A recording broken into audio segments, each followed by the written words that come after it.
built on Science what we cannot can help you with perceive your and negative analyze nature. objectively. Okay. So, because of that, the article argues science cannot heal what lies inside the soul. The soul, that's the key concept then. Yes.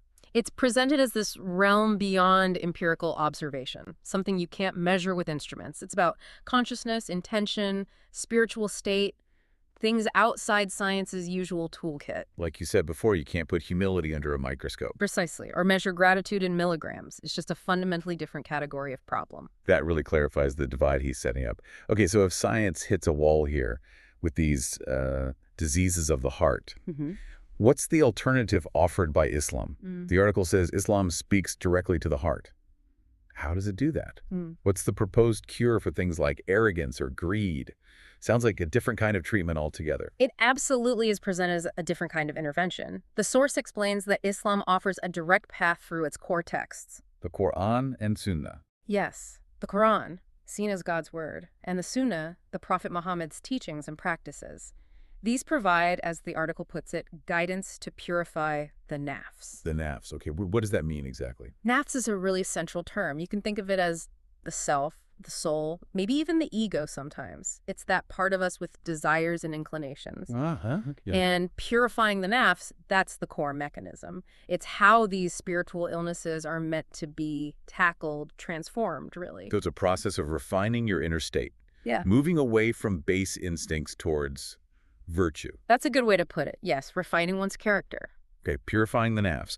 But how does that work in practice? You know, day to day, it's easy to say purify the self, but what are the steps? Right. It's not just abstract. Does the article give specific examples of how Islam suggests overcoming these diseases? It does. Very specifically, it presents these pairings almost like antidotes for each spiritual ailment. Antidotes, I like that. Yeah, so it explicitly says Islam teaches you to overcome arrogance with humility, greed with charity, jealousy with gratitude, and anger with patience. So it's not about ignoring weaknesses or just suppressing them. No, not at all. It's about actively countering them with their positive opposite, fostering a genuine inner shift. Can you unpack one of those? Like arrogance and humility? Sure, so arrogance might come from feeling self-important, right? Humility, in this context, involves recognizing your place before the Creator, acknowledging that gifts aren't just from your own effort. It counters that self-inflation. And greed versus charity. Greed is that insatiable desire to have more.